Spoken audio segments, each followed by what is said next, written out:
ನಿನ್ನದ್ದು ಮೂರ್ತಿ ಚಿಕ್ಕದಾದ್ರೂ ಕೀರ್ತಿ ದೊಡ್ಡದು. ಅದೇ ರೀತಿ ಇದು ತಂದೊಡ್ಡುವಂಥ ಅಪಾಯನೂ ಅಷ್ಟೇ ದೊಡ್ಡದು. ಈ ದೂರವಾಣಿ ಕಂಪನಿಗಳು ಲಾಭ ಮಾಡೋ ಉದ್ದೇಶದಿಂದ ಸಿಮ್ಮನ್ನು ಇವತ್ತು ಗಲ್ಲಿ ಗಲ್ಲಿಗಳಲ್ಲಿ ಅಂಗಡಿಗಳಲ್ಲಿ ಬೀಡಿ ಸಿಗರೇಟ್ನಂತೆ ಮಾರಾಟ ಮಾಡ್ತಿವೆ.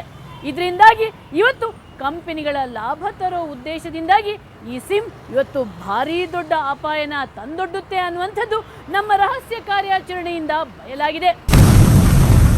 ಮೊಬೈಲ್ ಬಳಕೆದಾರರೇ ಎಚ್ಚರ,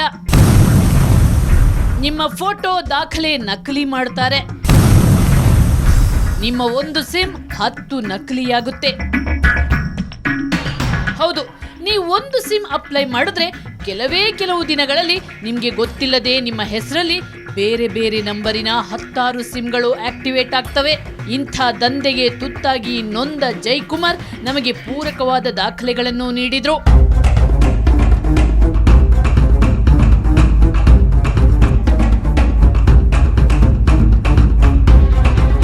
ಜೊತೆಗೆ ಅವರೊಂದು ಆತಂಕವನ್ನ ನಮ್ಮ ಜೊತೆ ಹಂಚಿಕೊಂಡ್ರು.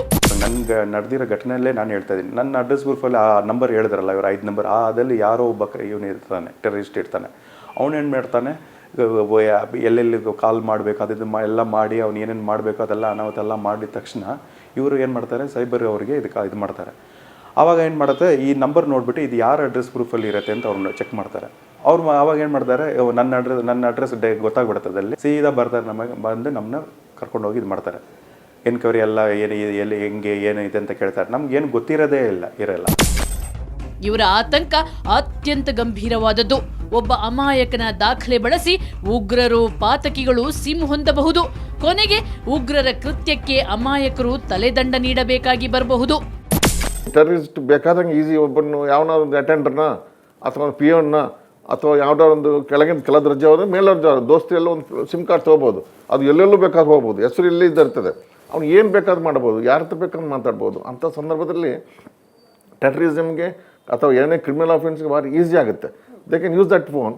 ಆ ಹೆಸರು ಈಗ ನನ್ನ ಹೆಸರಿನಲ್ಲಿ ಇರುತ್ತೆ ಅಂತ ತಿಳ್ಕೊಳ್ಳಿ, ನಮ್ಮ ಫಾರ್ಮಿಗೆ ಇದು ನನ್ನ ಹೆಸರಲ್ಲಿ ಇರುತ್ತೆ. ಯಾವನೋ ಯೂಸ್ ಮಾಡೋ ಕ್ರೈಮ್ನವ ಅಥವಾ ಟೆರರಿಸ್ಟು, ಇದು ಭಾಳ ದೇಶದ ಭದ್ರತೆ ಬಗ್ಗೆ ಭಾಳ ಡೇಂಜರ್ ಇದು. ಇದ್ರ ಬಗ್ಗೆ ಸ್ಟ್ರಿಕ್ಟ್ ವೆರಿಫಿಕೇಷನ್, ಸ್ಟ್ರಿಕ್ಟ್ ಕಾನೂನು, ಟೆಲಿಗ್ರಾಫ್ ಇರ್ಬೋದು, ನಮ್ಮ ಕೊಡುವಾಗ ಪದ್ಧತಿ, ಇದು ಬಾಂಡ್ಗಳಿರ್ಬೋದು, ಇದ್ರ ಬಗ್ಗೆ ಭಾಳ ಕೇರ್ಫುಲ್ ಆಗಿರಬೇಕಾಗುತ್ತೆ. ಈ ಅಕ್ರಮ ದಂಧೆ ಪೊಲೀಸರಿಗೆ ಭಾರೀ ಸವಾಲೆಸೆಯುತ್ತಿದೆ. ನಕಲಿ ಸಿಮ್ಗಳಿಂದಾಗಿ ನಿಜವಾದ ಪಾತಕಿಗಳನ್ನು ಕಂಡುಹಿಡಿಯಲು ಅವರು ಅಸಫಲರಾಗ್ತಿದ್ದಾರೆ.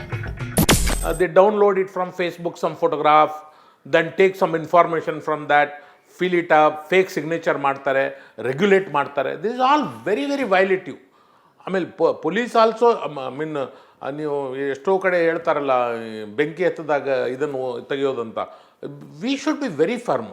ಆಫ್ರಿಕಾಯಿಂದ ಎಲ್ಲೋ ಒಂದು ಫೋನ್ ಬರ್ತದೆ, ಆ ಫೋನ್ ಇಂಡಿಯಾದಲ್ಲಿ ಆರಿಜಿನ್ ಆಗಿರ್ತದೆ. ಇವೆಲ್ಲ so many frauds are going on.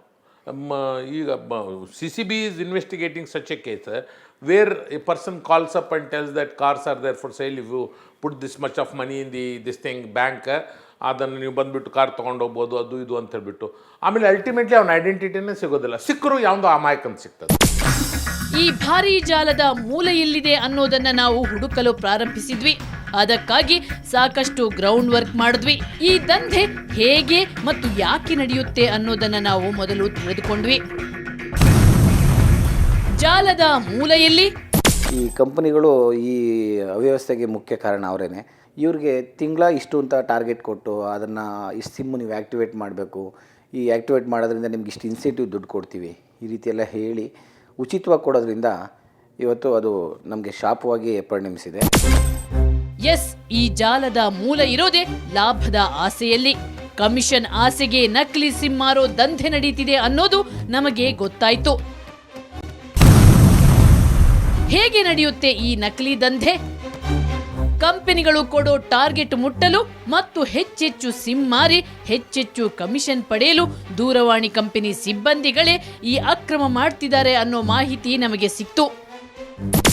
ಮಾರ್ಕೆಟಿಂಗ್ನ ಮಾಡೋದು ತುಂಬ ಕಷ್ಟದ ಕೆಲಸ. 100 ಜನ ಹೊಸ ಕಸ್ಟಮರ್ನ ಪ್ರತಿ ತಿಂಗಳು ಹುಡ್ಕೋದೇ ದೊಡ್ಡ ವಿಚಾರ. ಪ್ರತಿ ತಿಂಗಳು 1000 ಜನ ಇಲ್ಲಿಂದ ತೊಗೊಂಡ್ಬರ್ತಾರೆ ಅವರು.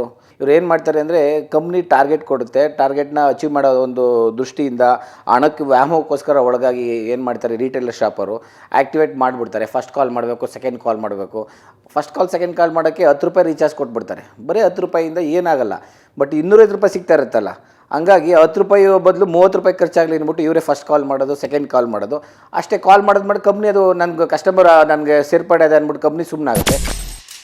ಈ ಮಾಹಿತಿಗೆ ಇನ್ನಷ್ಟು ಪುರಾವೆ ಹುಡುಕಲು ನಾವು ಒಂದಿಷ್ಟು ಅನುಮಾನ ಇರೋ ಸಿಮ್ ಮಾರೋ ಅಂಗಡಿಗಳಿಗೆ ಭೇಟಿ ಕೊಟ್ವಿ.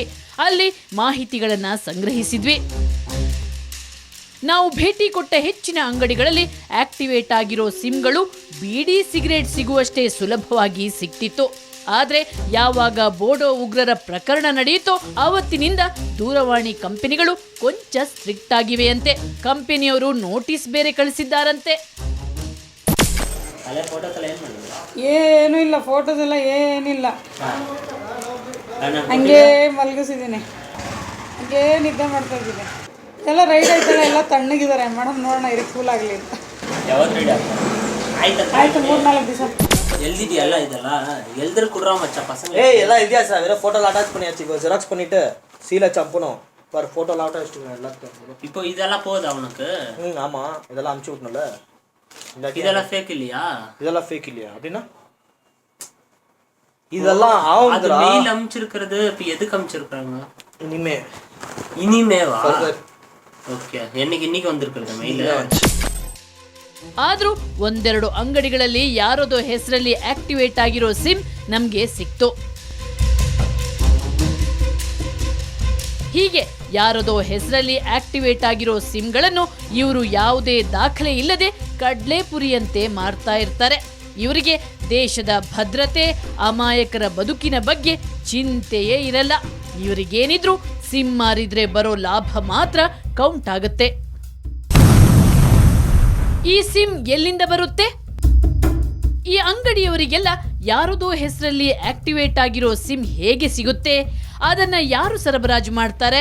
ಅಮಾಯಕರ ದಾಖಲೆಗಳನ್ನು ಯಾರು ಮತ್ತು ಹೇಗೆ ದುರ್ಬಳಕೆ ಮಾಡ್ತಾರೆ ಅನ್ನೋ ಪ್ರಮುಖ ಪ್ರಶ್ನೆಗೆ ನಮಗೆ ಉತ್ತರ ಬೇಕಿತ್ತು. ಅದಕ್ಕಾಗಿ ನಾವು ಮತ್ತೆ ನಮ್ಮ ಕಾರ್ಯಾಚರಣೆ ಮುಂದುವರಿಸಿದ್ವಿ. ನಾವು ತನಿಖೆ ನಡೆಸುತ್ತಾ ಹೋದಾಗ ಆತಂಕಕಾರಿ ಮಾಹಿತಿಗಳು ಗೊತ್ತಾದವು. ಆಗ ಆ ಕರಾಳ ಜಾಲದ ಭಯಾನಕ ರೂಪ ಬಯಲಾಯಿತು.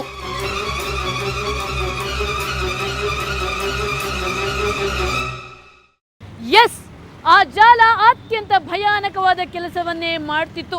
ಹೊರನೋಟಕ್ಕೆ ಅದೊಂದು ಅತ್ಯಂತ ಸರಳ ದಂಧೆ ಅನಿಸ್ತಿತ್ತು. ಆದರೆ ಅದು ತಂದೊಡ್ಡುವಂತ ಅಪಾಯ ಊಹೆಗೂ ಮೀರಿದ್ದಾಗಿತ್ತು.